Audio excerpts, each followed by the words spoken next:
estoy viendo.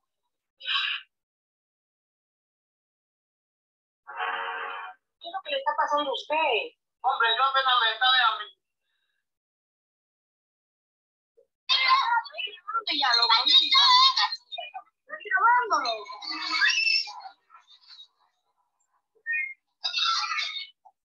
Estoy grabando ya, loco. Estoy grabando.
Ay, sí.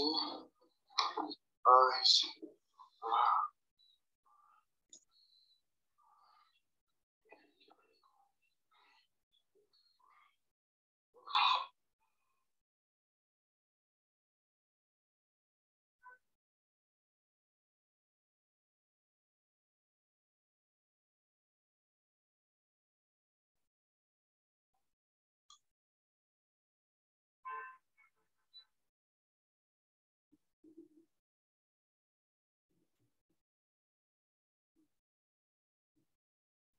Bueno, ¿y cuánto ya hay? Bueno, ya están aquí los que estaban.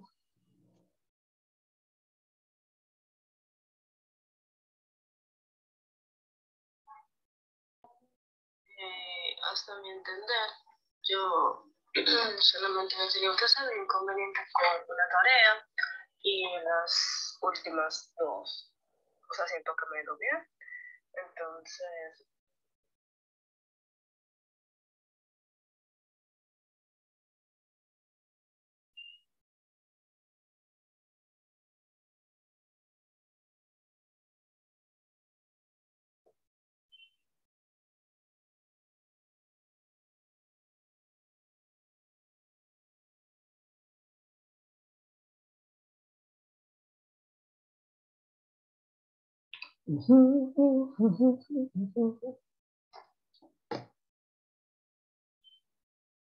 Un segundo, por favor. Segundito.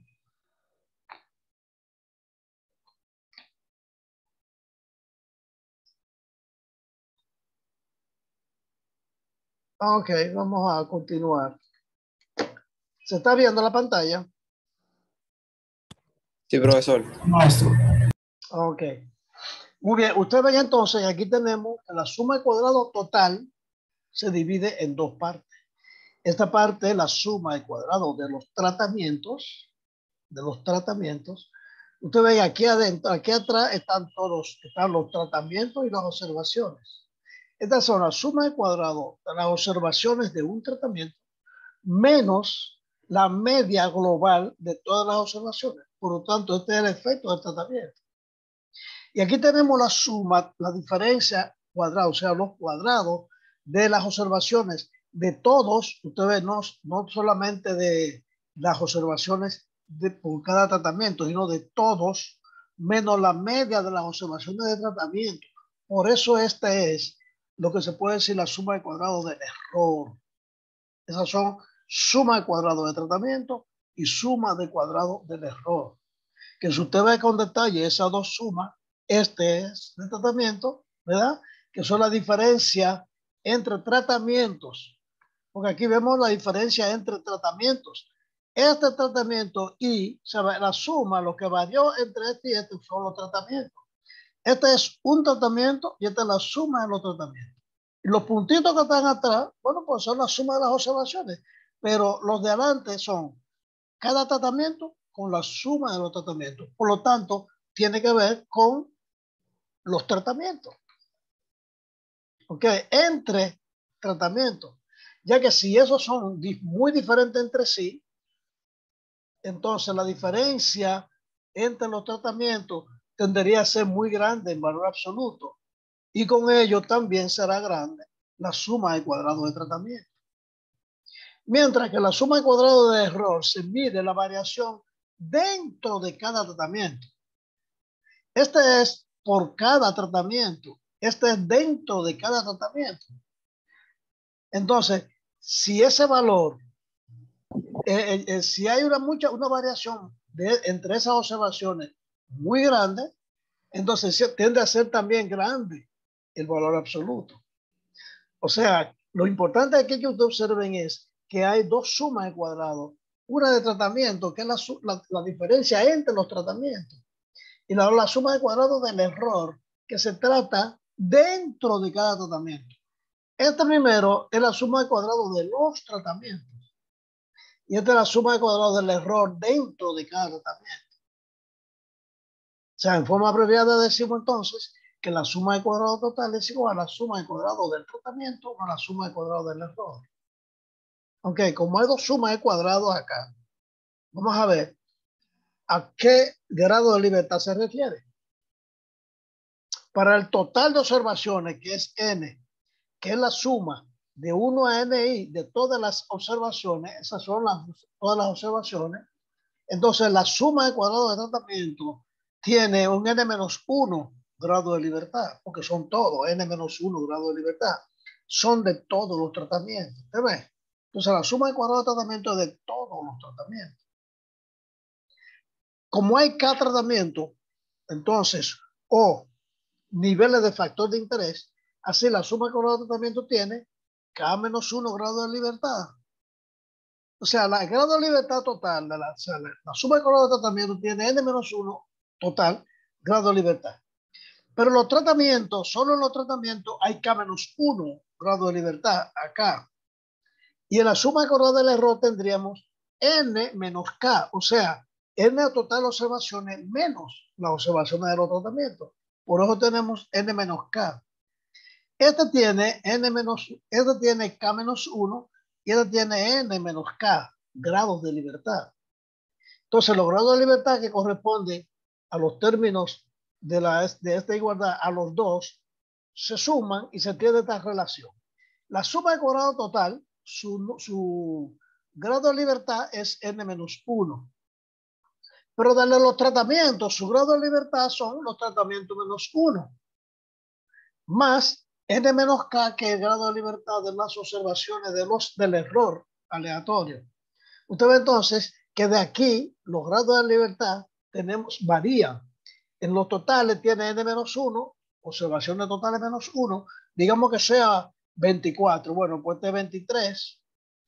Y si tenemos que son 6 y 6, 6 y 6, este va a tener, supongamos que sean 6 tratamientos y 6 observaciones, 24, este va a ser K-1, o sea, 6 menos 1, que va a ser 5, y este tendría N menos K, o sea, 24 menos 5. Menos, ¿cómo es? Menos, si son 24, yo tengo 6 tratamientos, 4 tratamientos y 6 observaciones, entonces este sería N menos 4, este sería 4 menos 1, y ese sería 24 menos 1. Vamos a ver los ejemplos, con los ejemplos ustedes lo van a entender de una vez. Ok. Ahora, la suma de cuadrados de tratamiento dividida entre su grado de libertad se llama cuadrados medios. O sea, suma de cuadrados medios, los cuadrados medios de tratamiento es la suma de cuadrados de tratamiento entre su grado de libertad. Y el cuadrado medio del error es la suma de cuadrados del error entre su grado de libertad, que es N menos K. Ok. Los valores esperados de los cuadrados medios, o sea, de este valor y de este valor, están dados por estos estadísticos. O sea, el cuadrado medio del error es la varianza al cuadrado y el cuadrado medio de tratamiento es la varianza al cuadrado más la sumatoria de 1 hasta acá de los tratamientos por n menos el efecto de tratamiento al cuadrado entre n menos k, que sería de tratamiento, este del error y este de tratamiento. En estas expresiones se aprecia que cuando la hipótesis nula es verdadera, ambos cuadrados medios estiman la varianza al cuadrado. Los dos tienen la varianza, aquí la varianza más, ya que el segundo término, o sea, este término en el error del cuadrado medio sería igual a 0. Con base a este hecho se construye entonces el estadístico de prueba como sigue. Recuerden que un estadístico de prueba es un valor con el que usted va a comparar los valores teóricos. El estadístico de prueba se calcula. Ok, el estadístico de prueba se calcula. El valor teórico se busca en la tabla. Entonces vamos a ver cómo se calcula el estadístico de prueba con el que uno va a comparar. Entonces, el estadístico de prueba se hace como sigue. Se sabe que la suma de cuadrado del error y la suma de cuadrado del tratamiento son independientes porque son dos variables independientes del efecto sobre la variable respuesta. Por lo tanto, la suma de cuadrado del error aleatorio entre la varianza y entre la varianza también son dos variables aleatorias independientes con una distribución G cuadrada porque entre la desviación estándar, la varianza es desviación estándar al cuadrado. Por eso es G cuadrada la tabla o la gráfica, donde N menos K es el grado de libertad del error y K menos 1 es el grado de libertad del tratamiento respectivamente. O sea, este es el error y este es el tratamiento. Y con esos valores que se entra a la tabla. Vamos a ver un ejemplo. Entonces, bajo el supuesto que la hipótesis nula es verdadera, entonces el estadístico va a ser esto. Que el estadístico de prueba va a ser el cuadrado medio de tratamiento entre el cuadrado medio del error. Y sigue una distribución F con K-1 grado de libertad en el numerador y N-K grado de libertad en el denominador. Porque aquí tenemos los tratamientos K-1 grado de libertad y aquí N-K grado de libertad, que es el error. De esa ecuación 3.6 y 3.7, entonces se deduce que si el estadístico de prueba es grande, se contradice la hipótesis de que no hay efecto de tratamiento. En cambio, si ese estadístico es pequeño, se confirma la validez de la hipótesis nula. Así, para un nivel de significancia prefijado, se rechazaría la hipótesis nula si ese estadístico de prueba fuera mayor a F en la gráfica, en la gráfica F, en la distribución F, para A, K-1, N-K grado de libertad, donde A es alfa en la significancia y buscan estos dos en la tabla. O sea, este se calcula y este se busca en la tabla. Perdón, este se calcula y este se busca en la tabla. Y este se busca en la tabla de la distribución F, donde F, este es el percentil 1 menos alfa por 100 de la distribución F. El percentil quiere decir la parte o el por ciento o la porción del gráfico que corresponde a esos dos grados de libertad. También se rechazaría la hipótesis nula si el valor P es menor de la significancia. Siempre ha sido así, recuérdense. El valor P tiene que ser más grande de la significancia para que se pueda aceptar la hipótesis nula, donde el valor P es el área bajo la distribución F de K-1, N-K grado de libertad. A la derecha del estadístico F0, que es este que está acá. A la derecha de ese estadístico va a estar. Ok, es decir, que el valor P va a estar entre F y F sub 0. F sub 0 es el estadístico de prueba y F es el que se busca en la tabla. El valor P va a ser igual al valor que usted encuentra entre F en la tabla, va a ser mayor que el F sub 0 calculado. Vamos a llenar una tabla ahorita, no se preocupe, con un ejemplo. Toda información necesaria para calcular este estadístico de prueba hasta llegar al valor P se describe en la tabla de análisis de varianza ANOVA que se muestra en la figura 3.4. O sea, esta figura. Esta figura tiene la tabla de ANOVA. ¿Te ves? Oh. Esta tabla de ANOVA tiene tratamiento, suma de cuadrado de tratamiento. Entonces, suma de cuadrado de tratamiento. Que es, entonces recuerdan, en la sumatoria, y punto al cuadrado menos y punto al cuadrado, todos entre n total, n menos 1 son las observaciones y n son todas las observaciones, el total. O sea, n total son tratamiento y observación. Con un grado de libertad de k menos 1, que tiene un cuadrado medio de tratamiento, la sumatoria de cuadrado medio entre k menos 1 y este cuadrado medio del error, el error que tiene la suma de cuadrado del error, que es igual a la suma de cuadrado de tratamiento, pero total menos suma de cuadrado de tratamiento. Y total, suma de cuadrado total, que ya la vimos, con n menos 1 grado de libertad. Estos son los cuadrados medios de tratamiento del error, que al dividirlos acá tengo el estadístico. Entonces, este estadístico es el que me va a decir, con el que yo voy a comparar para determinar si se aprueba o se rechaza la hipótesis nula, a buscar el valor F en la tabla y compararlo con esto, con la significancia y los grados de libertad. Y este valor P, que se busca también en la tabla, normalmente ese se calcula, se estima en la tabla, entre F, que lo buscamos en la tabla, que sea mayor a F sub 0. Esa se llama tabla de ANOVA. ¿Ok? Tabla de ANOVA, la tabla en la figura 3.4.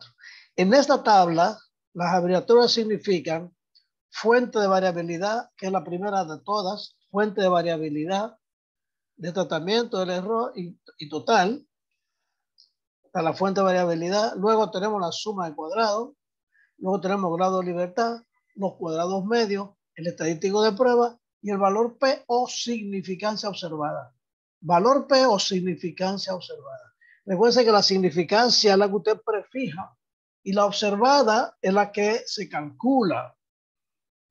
Debemos señalar que en el caso particular de comparar dos tratamientos suponiendo varianzas desconocidas pero iguales, la prueba T-Student presentada en el capítulo 2 también se puede analizar con la ANOVA. No solamente la distribución F, sino la distribución T-Student. Y se obtiene el mismo valor del valor P que con la prueba T.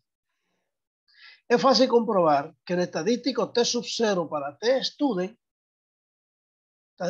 elevado al cuadrado va a ser igual al estadístico F sub 0 de la prueba F del ANOVA. O sea, que el valor P es otra, usted lo puede buscar por ahí también. Usted puede buscar el estadístico con T-Student y al elevarse al cuadrado le va a dar el valor P, o sea, le va a dar este valor F, perdón, en la tabla que está aquí abajo, la tabla que tenemos ahí. Por último, es importante resaltar que ANOVA supone que la variable de respuesta se distribuye normal, con varianza constante. Con tratamiento, los tratamientos tienen varianzas similares, eso es lo que quiere decir. No que sean constantes realmente. Y que las mediciones son independientes entre sí, o sea, que es un diseño completamente al azar. Estos supuestos se tienen que verificar para estar más seguro de las soluciones. Recuerden cuáles son los tres supuestos. Distribución normal, o sea, la variable, se supone que la variable de respuesta tiene una distribución normal. Vamos a hacerle un amarillito a eso acá. Que la varianza es constante, ese otro supuesto, además de que las mediciones son independientes entre sí. Ese otro supuesto hay que confirmarlo cada vez que se hace una evaluación. ¿Ok? Entonces vamos a ver un ejemplo, el ejemplo 3.2, que era comparación de 4 tipos de cueros. Vamos a abrir, déjenme ver, es que está muy lejos de acá todavía. y están los datos aquí. Entonces, esos son los datos del 3.2. Entonces, yo lo que voy a hacer es que lo voy a abrir. Vamos a ver el ejemplo del 3.2. Ok, lo que yo voy a hacer es lo siguiente. Voy a abrir por aquí el libro otra vez. Ah, que ahí que yo estoy. Entonces voy a abrirlo por aquí. No, yo estoy aquí.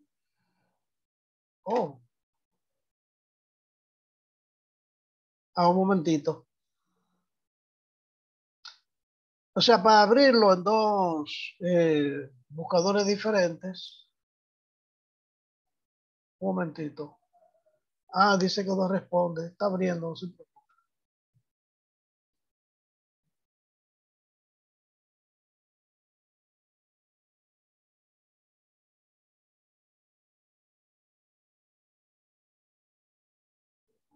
Oh, está muy lento.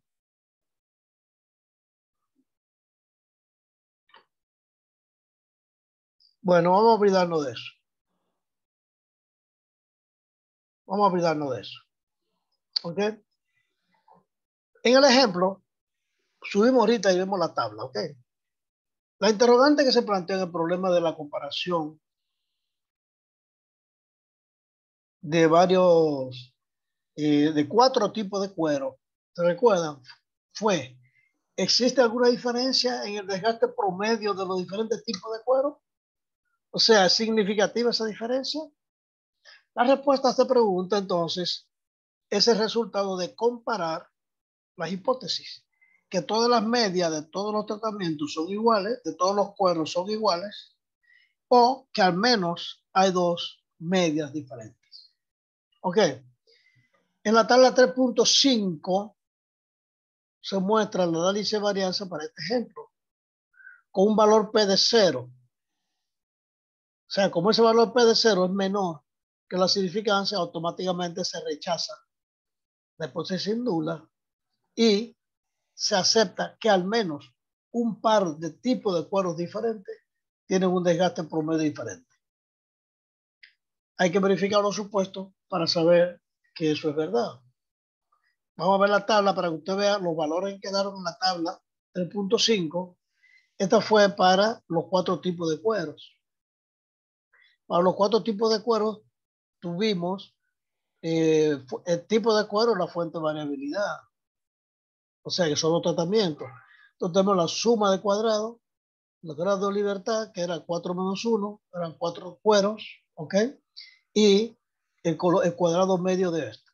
La fuente del error, que era 20, 5 por 4, quedaba 20 grados de libertad. Y tenemos 101 al cuadrado medio. Este valor P, esos valores así, ustedes no lo van a ver, hay que hacerlo manualmente, pero está un poquito más abajo, no se preocupen. ¿Ok?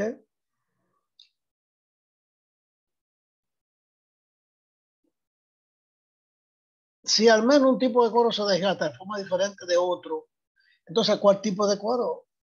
¿Cuál tipo de cuero es que son diferentes entre sí? ¿Cuáles son? Para responder esta pregunta se realizan todas las comparaciones posibles de 2 en 2 entre las medias de tratamiento, para lo cual hay varios métodos de prueba conocidos generalmente como método de comparación múltiple. Vamos a ver varios métodos de comparación, algunos de los cuales se van a ver más adelante. Vamos a ver como 5 métodos de comparación de los tratamientos de 2 en 2.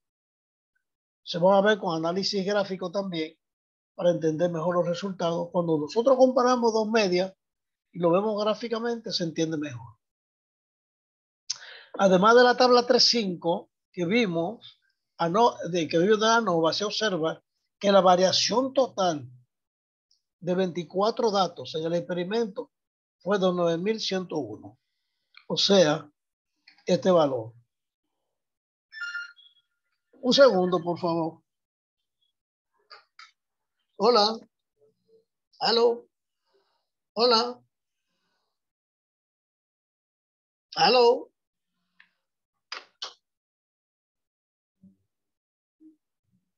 Ustedes no lo van a, no, hasta que no lo hagamos manual, ustedes no lo van a entender. De esta cantidad, 7.072 se debieron a la diferencia de tipo de cuero. La diferencia de tipo de cuero. Y 2029 fue la diferencia dentro de los mismos tipos de cuero. Entonces, dentro de los mismos tipos de cuero. Estos son de los 4 cueros. Estos dentro de los mismos tipos de cuero tuvimos esa variabilidad.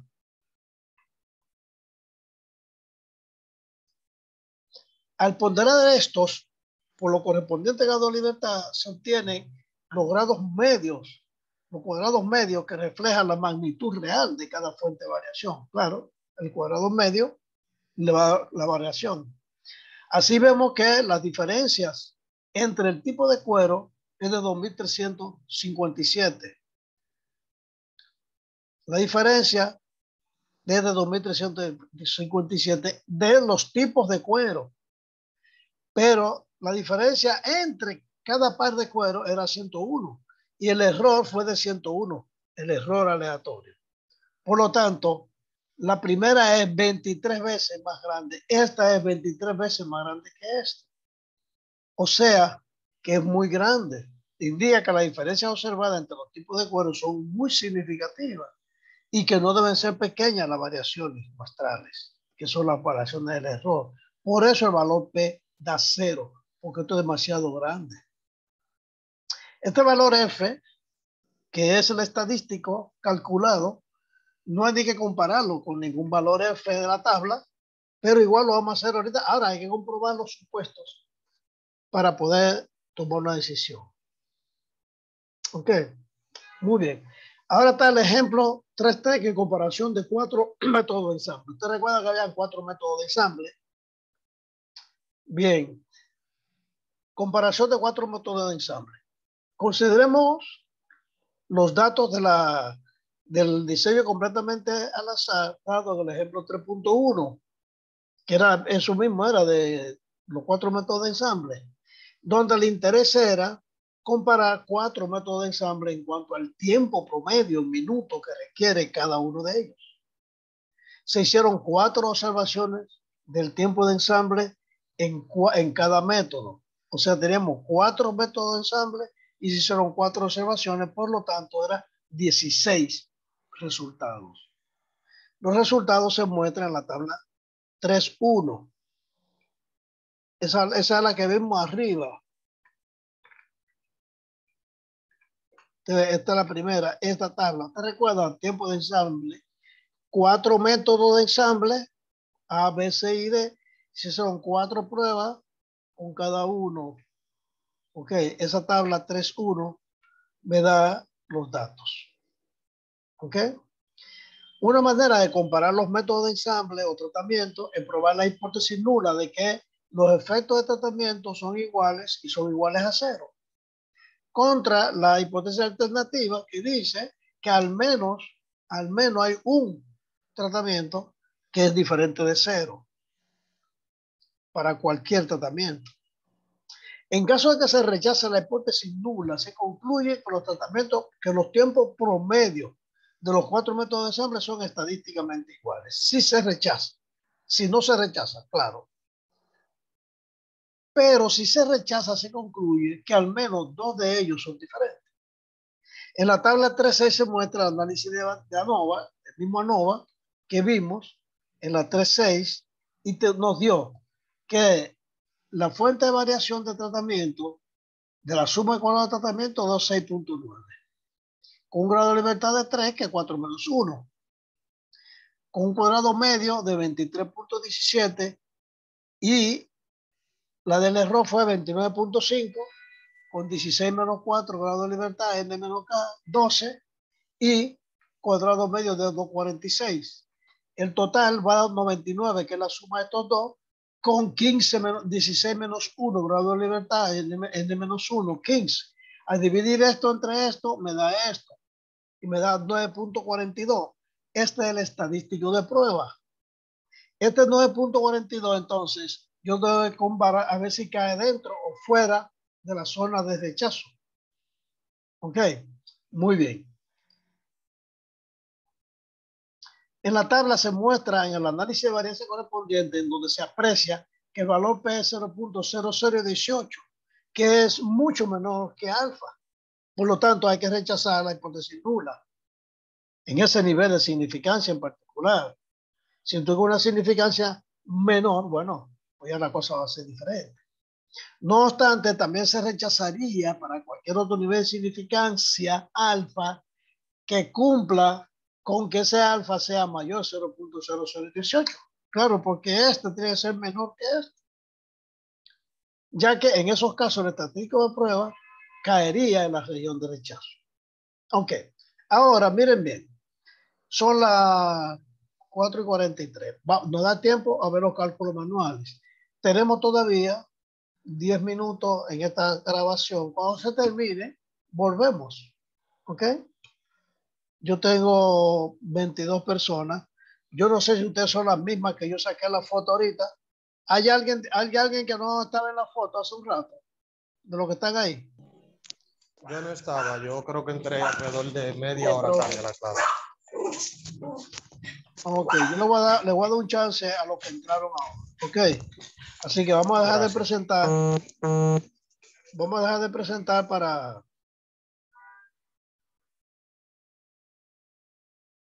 sacarle la foto de nuevo. Claro, si había alguien antes y no está ahora, quiere decir que encontró algo más interesante que hacer y no la clase. ¿Verdad que sí? Así que vamos a sacarle esta fotica. Ok. Volvemos entonces a presentar la pantalla. Y vamos a ver cómo se hacen los cálculos manuales. Ok. Cálculos manuales. Claro, no se va a ver todo, porque es demasiado detalle. Esto se hace un software, pero usted lo van a hacer, lo van a calcular siempre a mano. Ok. Hay personas que cuando hacen los cálculos de forma manual, complementan el entendimiento de un análisis con el apoyo de una calculadora de bolsillo, al menos para los casos más simples. O sea que cuando usted lo calcula, se le graba ya, se le graba más fácil. Eso es lo que quiere decir. Si es sencillo, si son pocos datos, usted lo puede hacer manual. Pero si son muchos, ya es muy difícil. Para el caso de ANOVA, estos cálculos se facilitan si primero se obtiene información básica desplegada en la tabla 3.7. O sea, que son toda la suma de cuadrados. Atienda, viene la tabla 3.7. Esta tabla 3.7 estas son las observaciones. Este es el ejemplo que vimos con todos el tiempo de cada método de ensamble. ¿Se ve? Con cada método de ensamble. Mire, esta es la sumatoria de las observaciones del tratamiento 1, de cada tratamiento. A este método de ensamble, la sumatoria es I, punto, son las observaciones, y el tratamiento. El tratamiento es el método de ensamble.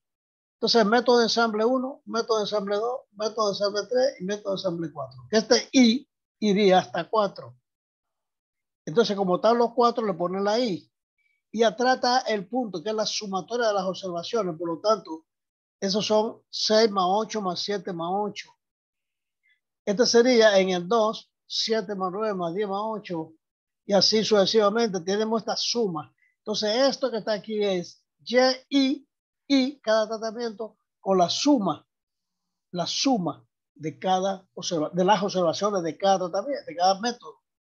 El método de ensamble, bueno, para este método tenemos esto. Para este método, del 1 al 4, tenemos estos 4 sumas. Ok. Ahora vamos a tener número de datos en el tratamiento. Acá son 4, 4, 4 y 4. Eso es el total de tratamiento.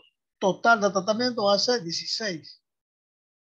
4 más 4 más 4 más 4. Aquí tenemos la media, o sea, la media muestral por tratamiento. Media y punto. La media de I punto es esto entre 4, esto entre 4, esto entre 4 y esto entre 4. Cada uno de estos entre 4 me da estas medias. Ok. Y ahora vamos a buscar la media total. Vamos aquí. La sumatoria de todos los tratamientos es la sumatoria de 1 a 4 de tratamiento 1, o sea, la sumatoria de esto sería 6 al cuadrado, más 7 al cuadrado, más 11 al cuadrado, más 10 al cuadrado. Es la suma de cuadrado de IJ. IJ son todos los valores al cuadrado. Por lo tanto, cada uno de estos valores al cuadrado hasta 9 al cuadrado y me da 1620. La suma de cada uno de estos al cuadrado me da IJ cuadrado, que es la sumatoria, la doble sumatoria, recuerdan. Esa es la suma de cuadrado total. ¿Recuerdan? La suma de cuadrado de todas las observaciones o datos o suma de cuadrado total me da 1620. Y este que vemos acá es la suma de los IJ, o sea, de todos estos que están aquí sin cuadrado. La suma de los I más la suma de los... Pepillito, ¿eh? Oigan, lo dejo entrar y entonces lo que viene a boicotear. Ok, entonces le da 156. El número total de observaciones son 16. Y la media de este es esto entre 16, esto entre 16. Y este que está acá, cada uno de estos es la media de cada tratamiento, de cada uno de ellos, de los métodos. Y esta es la media total. Entonces, estos valores que están ahí es la diferencia entre este menos este menos este menos este y este menos este. O sea, la desviación. 2 son negativos y 2 son positivos. Y tenemos también el efecto de cada tratamiento, que es la diferencia de las medias de cada tratamiento con la media global, que es la media, esta media, que es esta, cada una de estas, que es cada una de estas, menos le da este valor. Entonces, ese es el efecto de tratamiento. Estos son los efectos de tratamiento. ¿Lo ven? Entonces, aquí le hacen esa suma de cuadrados. Ahora vamos acá, para hacer los cálculos manuales. La suma de cuadrados totales va a ser 1620. Menos, para la suma de cuadrado total. Esto son la suma de cuadrado menos la suma de cuadrado esta es la suma de cuadrado total menos la media de la suma de cuadrado de 3, esto que da este menos este cuadrado entre 16 dando 29. De ahí sale 1620, que es este que está acá. Y este de acá es y punto cuadrado, o sea, 156 al cuadrado entre n, que es 16, y me da suma de cuadrado total dando 29. Ahora, la suma de cuadrado de los tratamientos y la variabilidad debida a la diferencia entre los métodos de ensamble son estas. Suma de cuadrado de tratamiento, esa suma de cuadrado total. Esta suma de cuadrado de tratamiento, ustedes recuerdan que era una sumatoria de 2 diferencias, con I punto Y punto. El otro que vamos a ver es Y J menos Y J punto. Menos Y punto, que va a ser el del error. Pero el del error se busca con el total menos el tratamiento, me va a dar el error, no tengo ni que calcularlo. La segunda, mire, la segunda sumatoria que vimos, no tenemos que calcularla porque ya usted tiene la diferencia. O sea, la suma de cuadrado del error, esta suma de cuadrado del error, se tiene con esta diferencia. Esta sería esta menos esta, que es la del error. Bueno, pues así se calculó acá. Ok, así se calculó acá. Se calculó la total menos el tratamiento, suma cuadrado total menos suma cuadrado del tratamiento, y me dio suma cuadrada del error. Y estos son los 3 valores que están a principio de la tabla de ANOVA, que son estos 3 valores que están